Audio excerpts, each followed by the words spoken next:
예배의 의미. 거기서 베델 동쪽 산으로 옮겨 장막을 치니 서쪽은 베델이요 동쪽은 아이라. 그가 그곳에서 여호와께 제단을 쌓고 여호와의 이름을 부르더니. 창세기 12장 8절.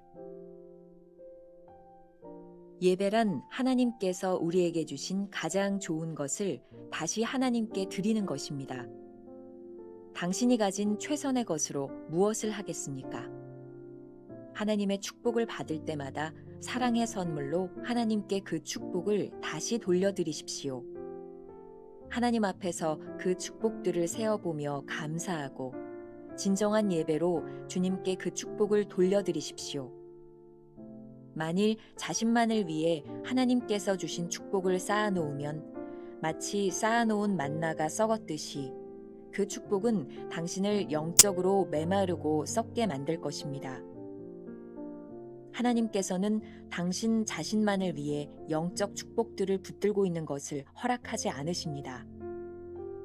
주께서 다른 사람들에게 그 축복을 또 다른 축복으로 만드시도록 그 축복은 주님께 예배로 드려져야 합니다. 베델은 하나님과의 교제를 상징하는 반면 아이는 세상을 상징합니다. 아브라함은 그 둘 사이에 장막을 쳤습니다.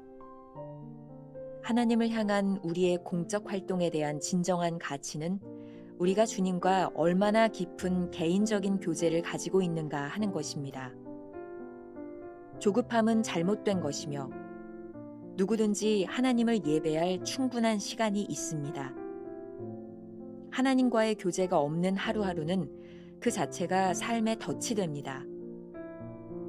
세상으로 인해 우리의 삶이 아무리 잡음이 많고 복잡하더라도 하나님과 친밀하고 조용한 시간을 가질 수 있도록 언제나 예배의 장막을 치십시오. 영적인 삶에는 3가지 단계, 곧 예배, 기다림, 봉사가 있는 것이 아닙니다. 우리 중에는 영적으로 개구리처럼 예배에서 기다림으로, 기다림에서 봉사로 점프합니다. 그러나 하나님의 계획은 이 3가지가 함께 하는 것입니다. 주님의 삶 속에서는 이 3가지가 언제나 함께 있었습니다. 주님은 급하지 않으셨으며 그럼에도 쉬지 않으셨습니다. 이 3가지는 훈련입니다. 한 번에 이 훈련을 다 마칠 수 없습니다.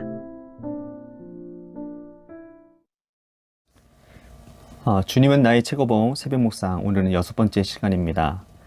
이제 주님은 나의 최고봉이 많이 익숙해지셨나요?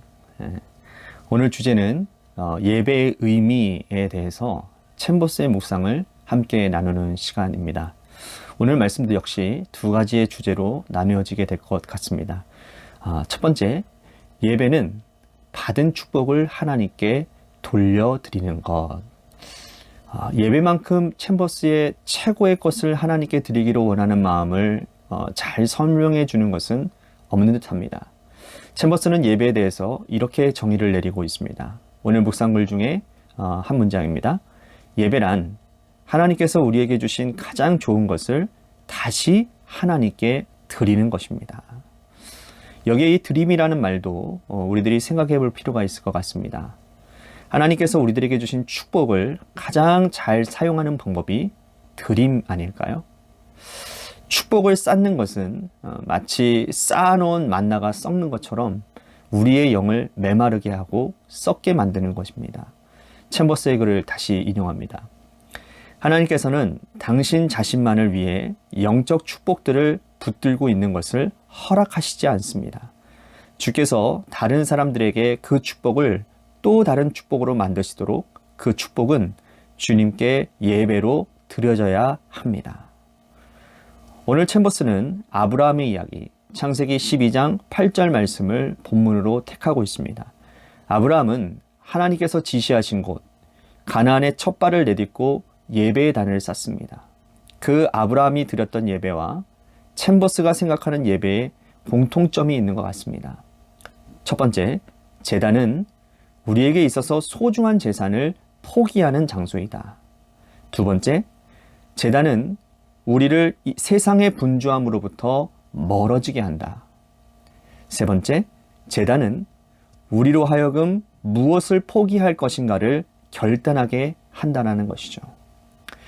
시편 18편 20편부터 20절부터 24절 유진 피터슨의 메시지 성경으로 묵상하면 오늘 묵상에 굉장히 도움이 될 것 같습니다. 우리의 삶을 하나님께 맡기고 주신 것을 하나님께 드리면 그분이 사용하신다라는 것이죠. 제가 읽어드립니다. 조각난 내 삶을 다 맡겨드렸더니 하나님께 온전하게 만들어주셨다. 내 행실을 바로잡았더니 새 출발을 허락해 주셨다. 나 이제 하나님의 도에 늘 정신을 바짝 차리고 하나님을 예사롭게 여기지 않으리라. 매일 그분이 일하시는 방식을 유심히 살피며 하나도 놓치지 않으려 애쓰리라. 다시 시작하는 마음으로 한 걸음 한 걸음 신중히 내딛는다. 내 마음을 열어 보여드리니 하나님께서 내 인생 이야기를 다시 써주셨다. 하나님께 드리는 예배는 우리의 삶을 최상의 것으로 하나님이 만드십니다. 자, 현철 목사의 한 줄 노트 기억하세요? 우리의 인생에서 하나님께 드리는 최상의 것이 최고의 축복입니다. 두 번째 주제, 예배는 세상 한복판에서 하나님과 교제하는 것이다. 챔버스의 전기 오스왈드 챔버스의 순종에 보면 이집트를 향해 가는 배를 타던 중 하나님과 교제하는 시간을 가지기 위한 장소를 찾고 있는 챔버스를 보게 됩니다. 책에 나오는 글을 제가 좀 읽어드리겠습니다. SS 파리 도시호는 평소에 안락한 여객선이었는데 이번에는 전쟁과 관련된 수많은 사람들로 북적거렸다. 따라서 챔버스는 혼자 기도할 수 있는 시간과 장소를 마련하기 어려웠다. 이러한 답답한 기간을 며칠 보내는 그는 우연히 구면보트를 발견하고는 해답을 얻었다. 그는 이른 아침에 구면보트로 기어들어가 그곳에서 아무에게도 간섭받지 않고 홀로 하나님과의 시간을 보낼 수 있었다. 구명보트. 그것이 그의 예배의 장소였던 것이죠. 오늘 묵상은 챔버스가 평소에 가지고 있었던 예배의 태도를 아주 분명하게 보여줍니다. 오늘 본문 말씀에 나오는 베델은 하나님과의 교제를 상징하는 지명입니다. 아브라함이 하나님께 예배를 드리기 위해 쌓았던 단은 서쪽에는 베델이 있었고 동쪽에는 아이라는 성이 있었습니다. 하나님을 예배하는 곳 베델과 세상의 성읍 아이 사이에 단을 쌓았다라는 것이 무슨 의미일까요? 분주하게 살아가는 우리들의 현장에서 하나님은 예배하라 라고 말씀하시는 의미 아닐까요? 챔버스의 글을 조금 더 인용합니다. 조급함은 잘못된 것이며 누구든지 하나님을 예배할 충분한 시간이 있습니다. 하나님과의 교제가 없는 하루하루는 그 자체가 삶의 덫이 됩니다. 세상으로 인해 우리의 삶이 아무리 잡음이 많고 복잡하더라도 하나님과 친밀하고 조용한 시간을 가질 수 있도록 언제나 예배의 장막을 치십시오. 영적인 삶에는 세 가지 단계, 곧 예배, 기다림, 봉사가 있는 것이 아닙니다. 우리 중에는 영적으로 개구리처럼 예배에서 기다림으로, 기다림에서 봉사로 점프합니다. 그러나 하나님의 계획은 이 세 가지가 함께 하는 것입니다. 하나님을 예배한다는 것은 특정한 장소에서 특정한 시간에 특정한 행동으로 행해지는 것이 아닙니다. 분주한 우리들의 삶 한가운데서 하나님과 얼마나 깊은 개인적인 교제를 가지냐에 대한 문제인 것이죠.